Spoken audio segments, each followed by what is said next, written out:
When you think about businesses that are selling through the roof, like aloe or Skims, sure, you think about a great product, a cool brand, and brilliant marketing. But an often overlooked secret is actually the businesses behind the business, making selling and for shoppers, buying simple. For millions of businesses, that business is Shopify. Nobody does selling better than Shopify. With Shop Pay, that boosts conversions up to 50%, meaning way less carts are going abandoned and way more sales happening. So if you're into growing your business, your commerce platform better be ready to sell whatever your customers are scrolling or strolling on the web, in your store, in their feed, and everywhere in between. Businesses that sell more sell on Shopify. Upgrade your business and get the same checkout Skims uses. Sign up for your $1 per month trial period at shopify.com/Westwood1, all lowercase. Go to shopify.com/Westwood1 to upgrade your selling today. Shopify.com/Westwood1.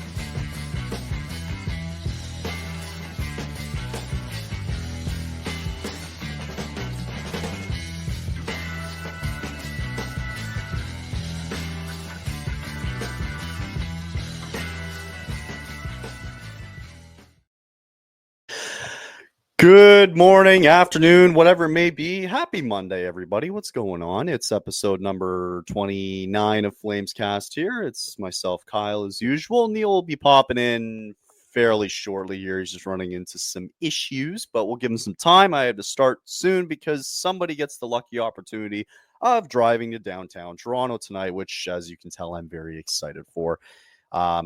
Not looking forward to it. It's going to be terrible because we're going to be going downtown right at rush hour, which is beautiful. And if any of you out there have experienced downtown Toronto traffic, the simple answer is please don't. It's not a good time. And just in time as well is our very good friend Neil. Sorry about that. It's all good, man. How you been? I'm doing well. Can't complain. Pretty solid weekend. I ended up at the Devils game on Saturday night. So shout out to Game Time for helping me out with that. Just a really good weekend. Can't complain. How about you? Yeah, not bad. I was just saying that I'm recording now. Just I have to go down to downtown Toronto tonight, which is not going to be fun. Ooh, what for? Hospital. Yeah, appointment. Have to go down. Well, so we're like 2-3 hours away from Toronto, so we have to go down for we have an appointment tomorrow morning, and so it's like, luckily enough, like we get to go down, we booked a hotel and everything, but like everything gets reimbursed, which is nice. Right. So yeah, that'll be fun. What else is fun too is my entire screen looks to be frozen. There we go. There you go. My whole screen was frozen the whole time. I thought that was just on my end. No. I wasn't going to say anything, but people heard you. That's all that matters. Exactly. The audio is all that matters. The audio is all that matters. Yeah, so that'll be fun. That's why I didn't want to rush, but I was like, I gotta head out the door in like an hour. No, I get it. Yeah, but I figured I had time to do this anyway today, so I figured we'd get right into it. Not really a good football weekend outside of last night, but one game so far in this wild card that's actually been interesting. Other than that, it's been pretty mediocre. I hope tonight's just good. I just want it to be a good game. That's the hope. It's the only game on the docket, so hopefully we get a good. I'd like to see them finish the wild card weekend ish on a high. On a high, exactly. Cool. I just noticed we only have 3 games in the NHL today, with one of them being obviously our Calgary Flames against Chicago. Big news as well today too, from the Flames, which we'll get into. Yes. We'll get into Saturday's game. We'll get into a preview for tonight. Bit of news as well too, milestones, and then also big news for the Flames going into tonight's game, which we'll get into. You want to jump right into it? Yeah, let's do it. Let's do it. So I don't know if you watched Saturday's game, but I did. And I actually did watch Saturday's game. It was such a roller coaster of like the FUs, F-bombs went wild. And then at the end of the night, it was like, oh, all right, they won. Right. So, I mean, it all Typical kind of, Flames game right there. it's very typical game, 100%. And really, it all started with the first period. I think that kind of sums up the entire game. Yeah. Total shots on goal were 17-4 for the LA Kings. Awesome. Unbelievable, right? The one stat that I had, what was it? Yeah, Kings outshot Flames 17-4 in the opening frame. At one point, they fired 9 shots at Dustin Wolf during one of the power plays that they had. Fantastic. Yeah, the defense was absolutely atrocious. They let Dustin Wolf out to dry. This game could have gotten very ugly, and the only reason why the Flames were able to win this one was simply because of Dustin Wolf. Some of the other notes that I kind of had here too, just really quickly, Ryan Huska after the game said they were really fast in the first period. It wasn't the group tonight. It was Dustin Wolf. So he alluded to the fact that it was Wolf. So it felt like he said they were chasing the whole game, which is exactly what it was. They were. And they were, to be frank, right? Luckily though, second period, Coronado, they built in a little bit of pressure there halfway through the second. Coronado gets a great feed in front. He wires a top corner on former Flame David Riddick. Flames tied it at 1. The power play they got in the third, and controversial a little bit, but Huberdeau with a nice. He's taken any way you can, though. Well, exactly. Honestly, nice little wraparound play for Huberdeau as he started it in, and I thought it wasn't going to be enough, but lo and behold, it was. As the Kings kind of blew it at the end there with 2 minutes to go, they put themselves in the box, and any sort of comeback was kind of halted at that point. So 18 shots on goal. Didn't win a lot of faceoffs because of Anze Kopitar. He was like 9 for 12 that night. He was sensational. Flames managed to finally do well on the penalty kill. Everything about this game said the Kings should have walloped them, but lo and behold, it was a Dustin Wolf performance to remember as the Flames win it 2-1 in regulation time. Neil, takeaways from Saturday's game. I think what's funny is that they have the same amount of penalty minutes as shots on goal for the Flames. That's really funny. This was simply a game where you can't point at it and say it was a grinded out, like, collective team effort. It was more Matt Coronado and Dustin Wolf were the only ones that really showed up. I know Huberdeau had the power play goal that ended up being the game winner, but I think this was just Coronado and Dustin Wolf, which, look, you're going to need games like this if you're going to get into the playoffs. Because at this point in the year, being mid-January, however you get points is how you get points. Obviously you want to get 2 as much as possible. It gives you the higher chance. But even if you come out of these games and still get a point anyway, it just makes it better. It just puts you in a better position. But yeah, they got totally 1000% dominated from start to finish in this one. And it was one of those games where the team who ended up dominating just ran into a goaltender that was on a good night. That's simply what it was. That's an understatement. Yeah, Dustin Wolf was certainly ready to go in this one, made several phenomenal saves. I think there was that one diving glove save he made, or he went right to left and he did the made split. It. Ironically, that same night, Jacob Markstrom made the literal exact same save in the Devils game. I don't know if that's a Flames thing or not. I just think it was ironic that it happened that way. But yeah, no, Dustin Wolf was great. Dustin Wolf was tremendous in this game, and he deserves all the praise in that one. And look, we talked about it. Obviously, with them having a couple of extra days off because they didn't play that game in Los Angeles and they had some more time to go back home, I think it was fair to say that Dustin Wolf was going to get the start in this one. And he, again, good move by, the Flames to do that. And he was tremendous, to say the least. But again, the biggest thing for me is the power play is still an issue. They did get one, which proved to be the most important goal of the night. But yeah, 18 penalty minutes is not something that I want to see on any given night. I will say this. Other than face-off percentage and shots on goal, this game was pretty even in terms of the stat. Think about it, right? 20 minutes to 18 penalty minutes, LA. Hits were 20-10 Calgary. Block shots were pretty close to one another. Giveaways were almost identical, and the takeaways were the same. So, in that regard, it was an even game, but Mhm. shots on goal and getting pucks on net was the difference. And Dustin Wolf, he was ready to go. He was ready to go. And Yeah. honestly, I think he deserves the night off today. Well, it's funny No because argument. he actually gets the start tonight in Chicago. It's been confirmed that he is starting tonight. Yeah, like Forget stats what I said. wise, yeah, it's okay. Stats Forget what wise, I like said. yeah, it looks pretty even. Face off percentage like is funny because Anze Kopitar again, he was like 9 for 12 on the night or Mhm. 9 for 13, and like he dominated on the face off draw, which he's done for the last however many years he's been in LA, right? For the last Right. 20 years or whatever. So yeah, like that to me wasn't really a surprise. Take Kopitar out of it, maybe it's a little bit more even, but he's a guy that just generally wins face-off draws. That's all he does, right? And he Mhm. continues to do it on a very efficient basis. This is probably one the Kings are going to bookmark for the next time when they face each other in LA for that postponed game that they had on Wednesday, because this Yeah. is they're probably pissed off that they didn't win this game, let alone make it to overtime, because Mhm. the only reason that Calgary won it was just because of Wolf. I think everybody's been saying it, and blah blah blah. The big question that I have is, if you Mhm. stuck Vladar in net on Saturday, are you getting the same outcome? No. Mm-mm. Well, I mean, okay.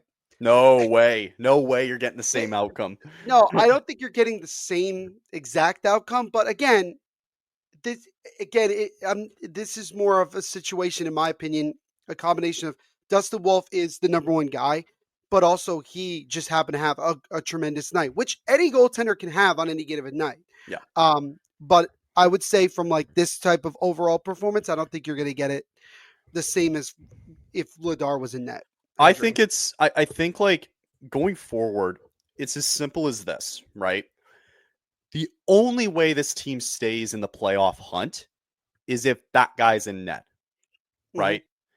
And I think you have to be selective going forward when you're looking at the schedule, and it's too far ahead. You have to go week by week, and of Right. course, health Sure. wise of each goalie, and there's going to be Hmm. those nights, and I get it, right? And you Hmm. don't know what's happening inside the locker room, Hmm. but when they eventually play they're playing Buffalo coming up. I expect Vladar to start that game, right? Yeah.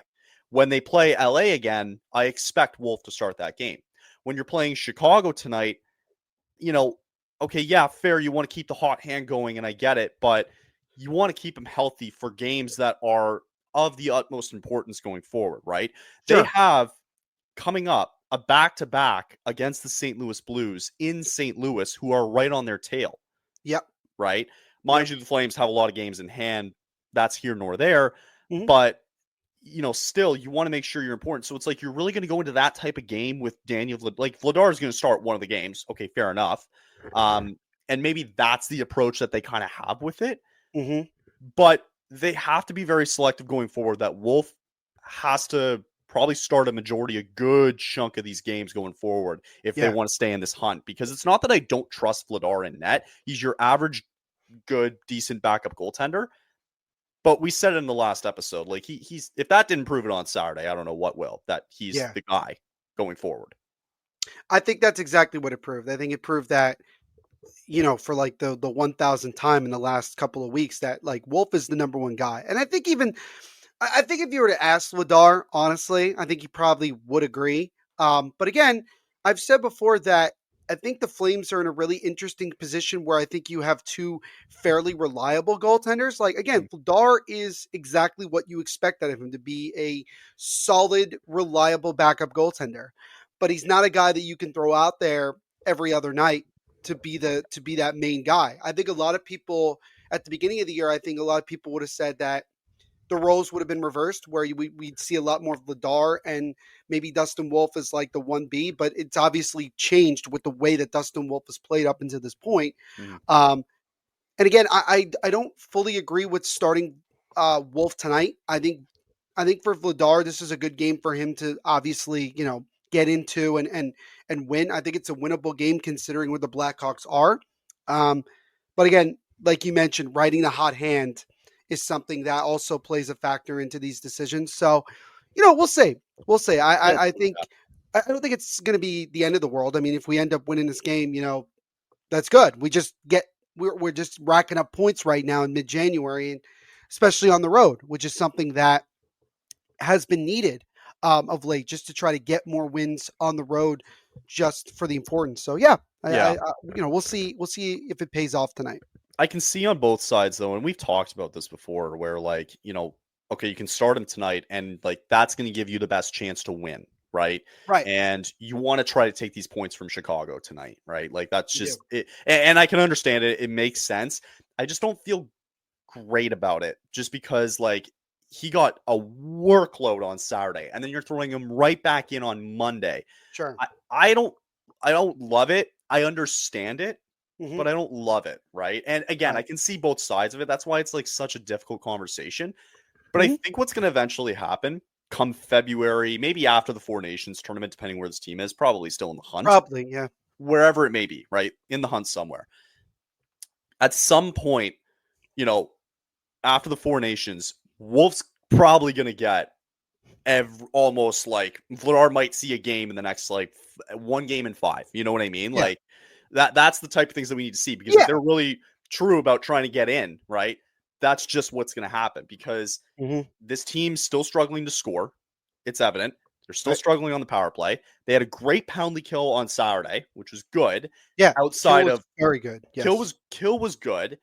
5-on-5 defensively was just atrocious, right? Mhm. So, even Huska mentioned it, like, we were chasing the whole game. We were frankly lucky to get out of here with 2 points and in a regulation win, right? Like Right. they were lucky to get away with that. So, Mhm. man, Especially to a team that you're chasing in the standings. Yeah. oh yeah, for sure. But again, it's huge, right? Because now you're closing in the gap a little bit, and you Right. ended the Kings win streak. So who knows what can happen? I don't know, right? We don't know, right? We'll see how it goes, but I think we're gonna see it maybe even now that Wolf's gonna get a great chunk of these starts between now and early April. We'll see where they're Mhm. at, but Mhm. yeah, still a lot of things that need to be cleaned up. Coronado, I think, gets his 10th of the year, if I'm not mistaken. That was his 10th of the year, and then he got his 12th assist Yeah. on the Huberdeau goal. So he's actually had, like, overall, a pretty solid year, to say the least.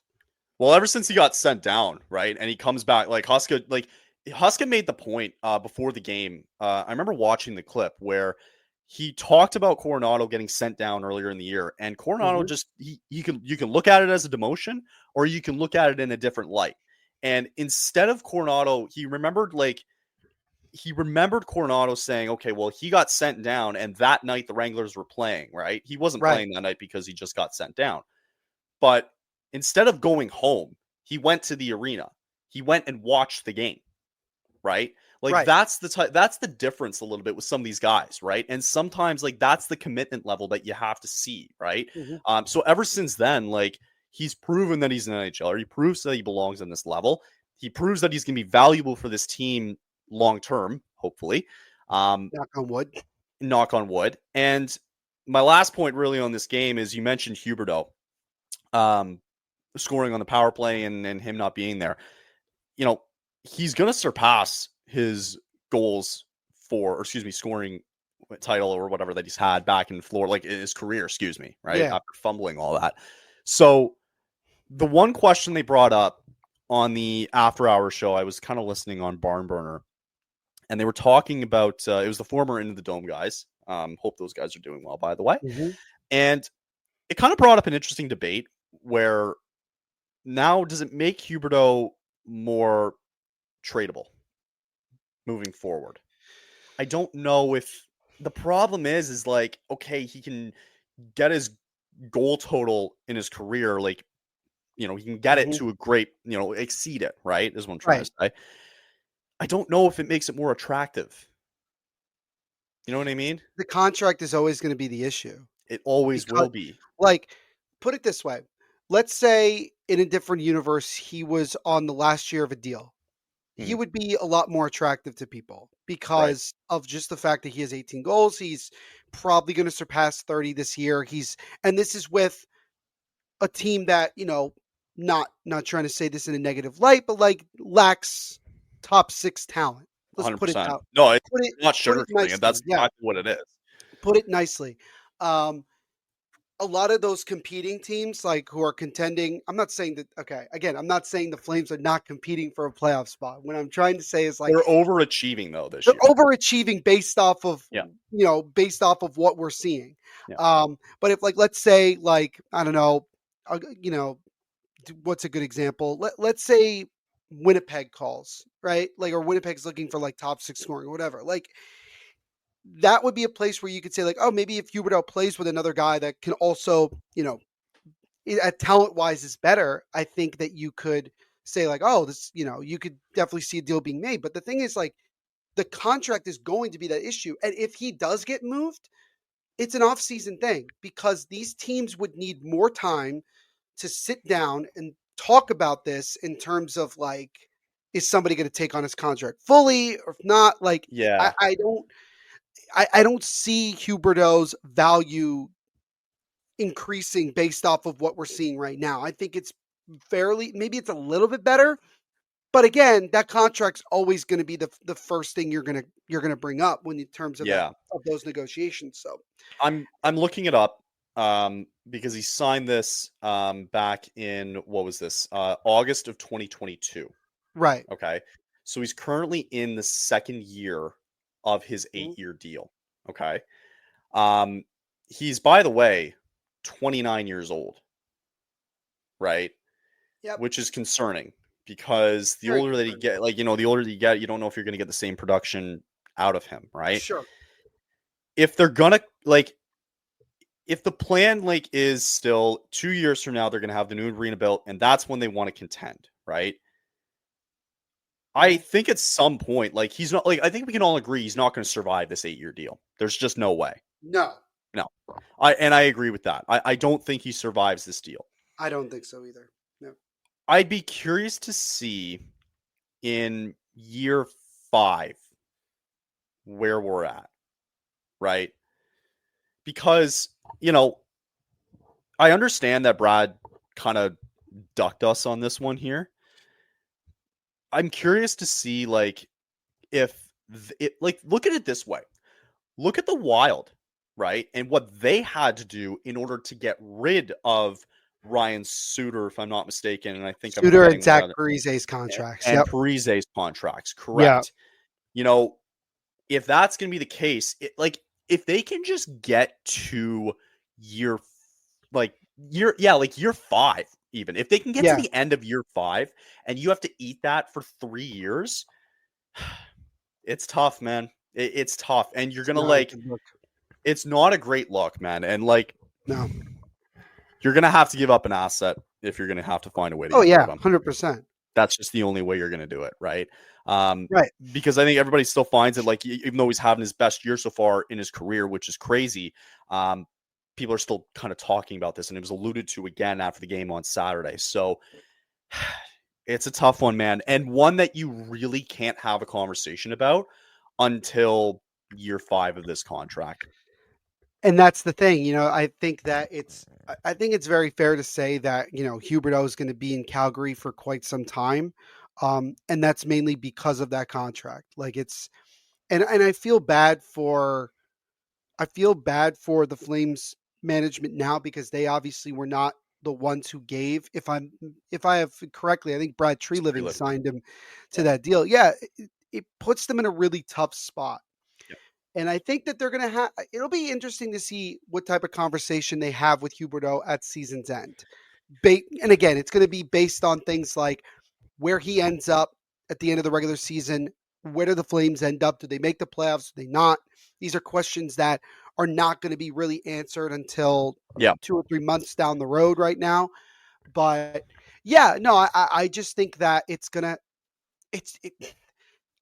there's going to have to be a real honest conversation in year 5 of his deal, let's say. Right. Right. How important to him how badly do you want to win? Right. And Conroy, he's going to say, look, dude, I didn't sign you this deal. Right. And you want to take the money and go with this. Nobody's going to argue with that. Right. Yeah. Nobody would. Right. By the end of this, Huberdeau's not going to care because he's going to make the money at the end of the day. Right. But that's all he's going to make. Right. Right. That's all that, unfortunately, if this is the way that it's still going to go, that's going to be his career, man. Is that he took an amazing deal by Tree Living that clearly overvalued him as a player, right? Yeah. And do you think it's overvalued by too much? Like, where's the cutoff? I think, look, I mean, how much is he making per year now? 10.5. 10.5? I think the cutoff point should have been like 5 or 6. Honestly, that's my per year. Because, all right, let's put it. I'll give you an example of what I mean. Maybe it's not the best example, but I'll give you an example contract wise. So the Devils signed Andre Palat a couple of years ago to a 6-year deal, and he's making roughly, or no, 5-year deal, making about $6 million a year. To me, quite frankly, it's an overpay, but I also understood why they did it. Because he has that Stanley Cup pedigree and he can produce at a certain level. He's actually been playing really well of late over the last. It's understandable why they did that. Yeah. But also you say, if hindsight is 2020, the value of that is probably not at $6 million a year. So when I look at Jonathan Huberdeau, what I look at this contract is, it's simply this. Brad Tree Living was trying to cover his rear end because of how things have gone so far with Florida having Matthew Tkachuk. Yeah. They've won a Stanley Cup. It's a marquee player. It's worked out really well for Florida. Yeah. And I think for him, he wanted to kind of make a statement that they believe in what Jonathan Huberdeau's capabilities are. I don't see another team giving him $10.5 million per year for the type of player that he is. That's not a knock on, you could say that's a knock on Huberdeau, but it's not a personal attack either. Again, I don't blame him for taking $10.5 million per year. Anybody would do that. Anybody would do that. But going back to what you were saying before, how much now at this point, how much does winning matter to Jonathan Huberdeau? Because if it does matter to him a lot, if he wants to win, you're going to have to make sacrifices. A readjustment. You're going to have to. Yeah.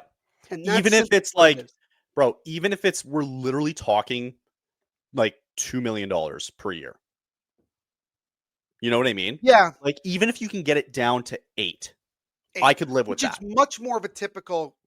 That's fine. Big I'll live money with deal that. that we've seen in the NHL. Yeah. Exactly. And I really think he has to have that conversation at least. And it's not one to upset him and say look, yeah, you are playing a really good year, but it's you're still not look at the other guys that are making 10.5, 11 and $12 million, right? They're world beaters, right? You're not at that level. You're not, right? You're and the only time tier at best. And the only time that he is, right? In the 1 year that he had 110 points, look who he was lined up with. He was lined up with Carter Verhaeghe and he was lined up with Barkov, right? That's just again, that's just who he is. And I've said it before, and we'll move on after this. Yeah. But I've said it before, if you line him up with 2 pure goal scorers, right? And he is the quote unquote quarterback for the line, right? Then it changes it completely, right? And I think it's going to take a little bit of time because management's looking at it going we can get him back to that level, right? We just need to find guys who are pure goal scorers with him, not a Nazem Kadri and not a Pospisil beside him, right? Right. It also then brings up the question of, I understand Kadri signed here long term, but you got to make sacrifices to find some goal scoring, right? You got to find goals at some point. So anyway, long conversation about it, but still proud of the way that he's been playing this year. He is actually has more points than one Elias Pettersson, which is a nice way to look at it. And I give him full credit. He's been having a good year, and I don't want to knock him too much because not a lot of other people are doing well on this team. And he's been the one, the only reason, again, why the Flames are still in this are because of Dustin Wolf, how decently well this defense has been playing, and frankly, Huberdeau, Kadri, Coronado, and Zari's production. That's just the way that the season has gone, right? Yep. Okay, we'll cut it off there. We'll do a quick ad read. We'll get set for tonight. One more debate before we go, and then a quick milestone, little nod of the cap also I have as well. So we'll do that, and we'll come right back. Have you played Pick 6 from DraftKings yet?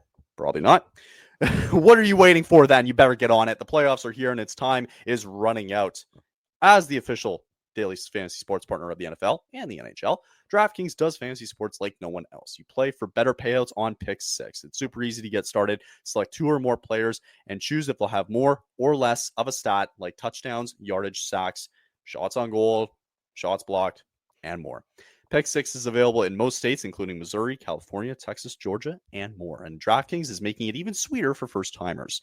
New Pick 6 customers get $5 and get $50 in Pick 6 credits. You can win. When you think about businesses that are selling through the roof, like Aloe or Skims, sure, you think about a great product, a cool brand, and brilliant marketing. But an often overlooked secret is actually the businesses behind the business, making selling and for shoppers, buying simple. For millions of businesses, that business is Shopify.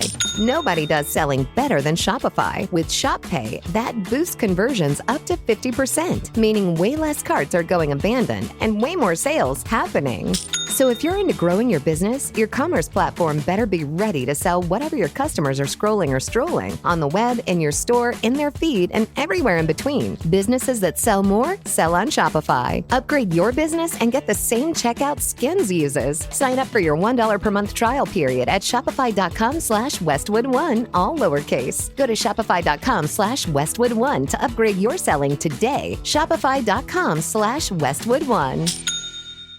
More cash on Pick 6. Download the DraftKings Pick 6 app now and use code THPN. Let's go THPN for new customers to play $5 and get $50 in Pick 6 credits. Only on DraftKings Pick 6. The crown is yours. All right, let's quickly look at tonight before we get into another little debate that I had. Derek Willis, who is in Chicago. I'm really dreading this trip tonight down to Toronto, and I'm like fumbling everything possible. He's not even thinking about it. Not even thinking about tonight. I'm just dreading this trip that we have tonight. Yep. But yeah, so he's got the lineups for tonight. Which road trip is worse, the Flames road trip or Kyle's road trip to Toronto? Yeah, this one by far. It's not even close. Not even close. So yeah, we got a game tonight. As we said, it's on Prime Hockey tonight. Yay. And they in Chicago to take on the lowly Blackhawks. So let's take a quick look at the lineups tonight. And it looks like instead of Saturday, Rory Kearns, he's going to get the start tonight. He's going to have his season debut tonight, playing on alongside Sharon Govich and Jacob Pelletier. Coronado back with Backlund Coleman. Same line with Huberdeau, Kadri, and Pospisil. Rooney there with Lomberg. Walker Duehr, who did take a bit of a hit on Saturday. Lomberg backed him up. Went off the ice a little. Didn't look great, but it looks like he's okay. He's going to be in tonight. Same defensive pairings as well, too. Ball Anderson, Hanley, Weegar, Bean and Pahal, and also Dustin Wolf, as we mentioned earlier, gets the start tonight. My only question for you here in this one, because it's fairly the same lineups here, is do you agree where they put the season debuter here in Rory Kearns with Sharon Govich and Pelletier? Yeah, I don't really have an issue with it. Again, a lot of times when you don't have definitive lines and you're just trying to you're just trying to get a flow of things, you're going to keep the lines where they are, especially if things are going well. So again, you look at the lines from last game; they were it's fairly the same. I think Lomberg, Rooney, and Duehr is fine. So the question was, where are you going to put Kearns? And I think that just makes the most amount of sense. I like Sharon Govich playing more as a center than a wing, just because I think that he's actually doing better with regards to that. I mean, granted, nobody on this Flames team is really that good at faceoffs. Yeah. But you got to take the good with the bad. So yeah, no, I like it. I like it because you know what it is I don't really want to separate that fourth line. And that's like the only other place, in my opinion, that I could see him playing. So I like it where it's at. I don't really have an issue with it. Defensive pairings are about as fine as they could be. And again, not 100% down with Dustin Wolf starting tonight, as we mentioned before. But again, it's fine. You want to win these games. You want to gain those points. You want to get the momentum on your side. So I get it. So yeah, Fair enough. I think it's the reasoning I can understand maybe why they got Wolf tonight is because they do have that back-to-back with St. Louis. well, it's not really a back-to-back. Oh, that's true. No, Well, they're in St. Louis twice. And then, right. They have St. Louis tomorrow, and then St. Louis again on Thursday. I think they go to St. Louis tomorrow. I think, yeah, correct. Yeah, so I think it makes sense in terms of the timeline this week, because you will plot real. In that case, Vladar starts tomorrow night would make sense. And then with the back-to-back, you're going to have Wolf probably start the next one. Yep. And they do play tomorrow night. And it is expected that Vladar will play. Thursday, we'll get everybody previewed for the Thursday night game. Wolf expected to start that one. And then they'll be playing Saturday. I thought it was Buffalo. It's not. They're going to be in Winnipeg on Saturday. Winnipeg, and then next week they'll start the week off against Buffalo. Correct. Yes. So that's a little far ahead, but that's just kind of how it looks. One name who led the team in stretches today, who's not on this list. Who was it? Oh, I saw it before. You can do it. Was it? It wasn't Zari, right? No, who's the one guy we've been talking about most of the year? There's one guy we've been talking about. I feel bad that I'm blanking. No, it's okay. It happens. It's Monday. I'm actually blanking on it. Who? Andrei Kuzmenko. Right. Because Derek Willis said number 86, and I'm thinking like, I actually said in my brain, I'm like, yep, 86. And stupid me thought that was Kieran's number. Stupid man. Shows you how much I pay attention to this team. I briefly watched because they had Kuzmenko in the lineup on Saturday, and he's now being replaced with the season debuter of Rory Kieran's. I didn't mind his game Saturday. He was very active. He was finishing his checks. He was trying to be creative a little bit. The effort's there. I don't think we're just getting the results yet. And, it'll come in time, right? You just have to keep this up and you just have to see where it leads to. But, I guess they just want to see what this Rory kid can do. And I like it in a game tonight against Chicago. Yeah. I mean, I would counteract what you're saying about Kuzmenko, and that it's like, we're also in mid-January. I know. And it's like, how much longer can anyone be like, you got to give him time? Well, like, when does the clock strike midnight? The deadline is when the clock strikes midnight. Well, that's the thing. And even at that point, what is his value? I'd say very little. Honestly, like, you can get something out of it. I guess you could only think like some team may look at him as like depth scoring, but even then, you're not getting it. Would you rather lose him for free or get him? I'd rather get something for him. Of course, that's me. And then the issue is you want to trade him to a contender, then it's like, all right, the value might go up a little bit because if he pops off for some reason, we're going to look stupid. I mean, that's going to happen. It's how the deadline goes sometimes, unfortunately. Maybe Conroy sells him. Who knows? Maybe. We'll have to see. You never know. That's the lineups for tonight. So we'll have tonight. We have tomorrow in St. Louis. We'll get everybody set for Thursday as they take on St. Louis again. We'll recap what happened, obviously, tonight and Tuesday. Predictions tonight, real quick, before we move on. I'm going to go with 3-1 Flames. I think they'll play better than they did last, against LA. Yeah. And I'm going to say that Kieran's gets a point tonight. I was just going to say that. I think he gets on the board tonight. I think he gets a secondary assist. I think it's one of those things where, like, what'll happen is he'll try to dump it in or he'll make a pass to somebody. Yeah. And then he'll set up for a goal, and then they'll realize in the moment, like, oh, that's Kieran's first point. Yeah. I'm trying to think if there's anything else that would, like, stand out to me. I guess, like, I'll put it this way. I think the Flames give up the first goal and then they win 3-1. Okay. Yeah, I think I 100% they give up the first goal tonight. 100%. That's a given. Now, I think they have scoring the first goal. I'm going to guess Taylor Hall is my best guess. Hall. Frank Nazar, I think, is playing, right? He's still playing for Chicago. Who?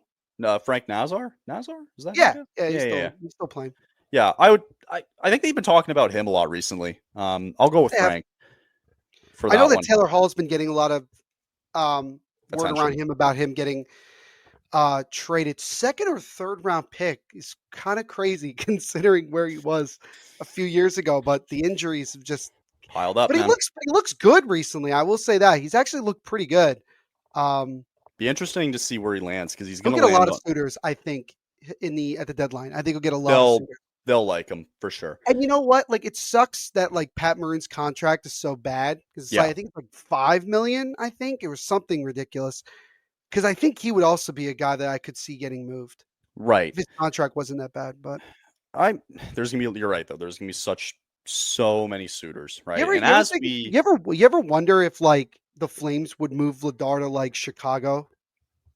They have like no goaltending whatsoever. Yeah, but I think a contender would want him more, and I think Chicago knows where they're at. Like, you know what I mean? They're just gonna they're just like it's can't get reliable goaltending. They're really trying to tank again. Yeah, but why? Like, I don't even think they're trying to. Actually, I really don't think they're even trying. I think they really are just that bad. The acquisitions that they made, man, they're going to be so wrong, and we're going to lose like 5-1. Well, oh yeah, for sure. That's how it always goes. I got Flames winning a close one. I actually think they score 4 tonight, but I think it'll be like a 4-3 game. So you expect Wolf to have more of a struggle tonight? A little bit. Wouldn't surprise me. I think this is just, it's a tough one tonight just because they always struggle against bad teams. So I think one of the 3 goals are going to be a power play goal too, by the way. Yeah. I think we're going to score another power play goal. It would make a lot of sense. But yeah, okay, fair enough. We'll see what happens tonight. I'm so excited for the deadline too, coming up. Trade deadline. It's always a good time of year. Yeah, but like every year it gets hyped up and then nothing happens. That's the other issue. Yeah, but I liked last year where we went live on THPN and last year was good. Last year we had a lot of top guys get moved. So there was that. I just kind of enjoy it, like just because some of the guys come in and you get to look at it. Oh, and then here comes the next one down the pipeline, whatever it may be, big or small, right? Oh yeah, yeah. The small ones are the ones that you can really dissect because then you try to think about it, like for sure. You try to think about like, all right, why was this move made? And then you're like, oh yeah, bottom 6 trades exactly are the best because then you can really start to figure out if a team's just doing it for like depth reasons. Like if a top guy, like who's like the top guy this year that's like available? Elias Pettersson, who's on Elias Pettersson, and JT Miller, if you want to put it up there too. Sure, like wherever they get moved to, if they get moved, you can kind of figure out like where they're going to be in terms of the lineup and like production. But it's like somebody like a Jake Evans, like where does he go? What's his fit in terms of like his role? You know where he's going to go. I'm going to call it right now, Jake Evans, right? Because anybody can take a guy like him. You say Vegas, right? I'm gonna leave. No, I think you know where he looks like he could fit in really well. Where? Dallas. Yeah. I just picture like that Dallas jersey. Needs depth. Dallas is. I think they get Taylor Hall personally. Fair. I think they get Evans too, though. But also I know the Blackhawks obviously are not great. We know that, but like, would they trade within their division? I don't know. It's been done before.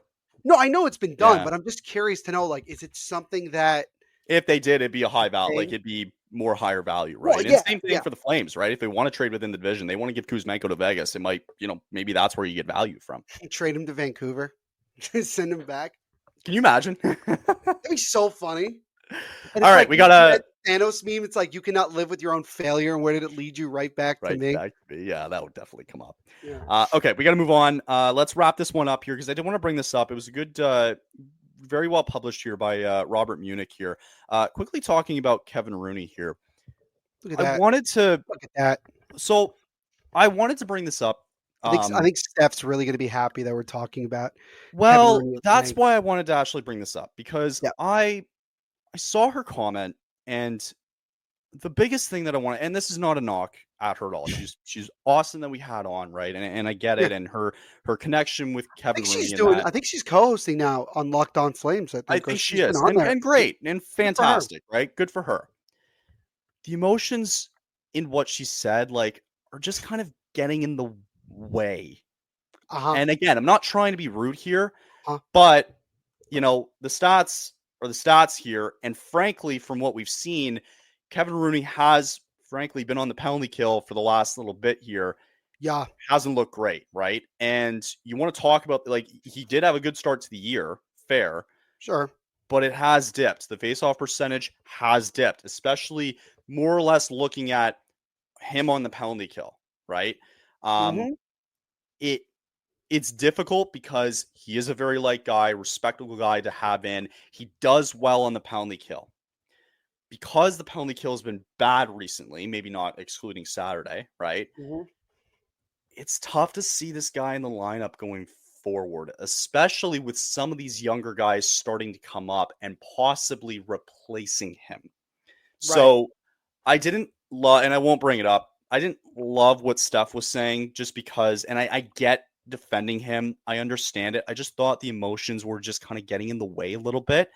Mhm. And because, these kind of stats don't necessarily lie, right? And, I'm just trying to be frank here, right? Like at some point, you're not going to see Rooney with this team anymore. And, part of the reason, you're taking jabs at, the obvious things like them not scoring in front of him and all these other things. And sometimes you get bad goaltending. But, at the end of the day, like you do get a fairly big report on what's happened up to date. And this is just frankly where we're at, right? So is it one of the biggest reasons why the team has lost some games this year that we scratch our heads about? No, of course not. There's lots No. of different reasons for this team. Is it helping? No, No. not at all. Two things can be true, Kyle. Two Yeah. things can very well be true. I think, like, okay, as somebody who obviously saw Kevin Rooney play a good amount in person when he was in New Jersey. I mean, if I'm being very frank, this is what you're going to get from a guy like him. And is that unfair to say? You could make an argument for that, but like, yeah, it's one of those things where I think I would rather personally see maybe another young guy get called up to play that fourth line center role. Can't think off the top of my head who would be that guy. Yeah. But it just, I agree with what Robert is saying. Like, it, nothing there is productive at all. And for None those of you it. want, and sorry, for those of you wondering, like, because if you can't see and you're listening to this, they're Mhm. showing Kevin Rooney's stats on his shot percentage, his face-off percentage, all face-off percentage below 50%. He ranks dead last among Flames forwards in every key shot I was metric actually going to since ask, was December this by 1st. Flames forwards or in the NHL? Because if this is the NHL, This then this is is just Flames really bad. forwards. This is Flames Okay. forwards. Okay. Yes. Great. There we go. All right. Uh, Cool. Again, face-off percentage below 50%, and he ranks Gotcha. dead last among Flames forwards in every key Gotcha. shot metric since December 1st. Mhm. So, and Yep. you need the shots. That's the one thing. And it's like you want to put it on some of the guys up front who have been scoring. Okay, fair.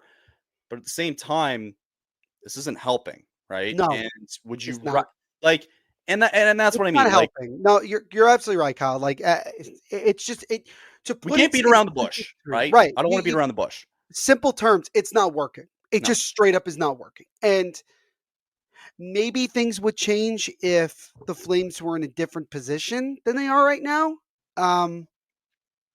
But that's Yeah. about as best as I'm going to give you. Like, again, like, I don't like it. And I I'd think like that to there change. could be other And options that could be better. yeah, I'd like to change up the penalty kill, because if you find a way to get him out of the lineup, and if this Rory kid comes in and he's shining bright, then decisions will need to be made. And I think Kevin Rooney might be the odd man out, right?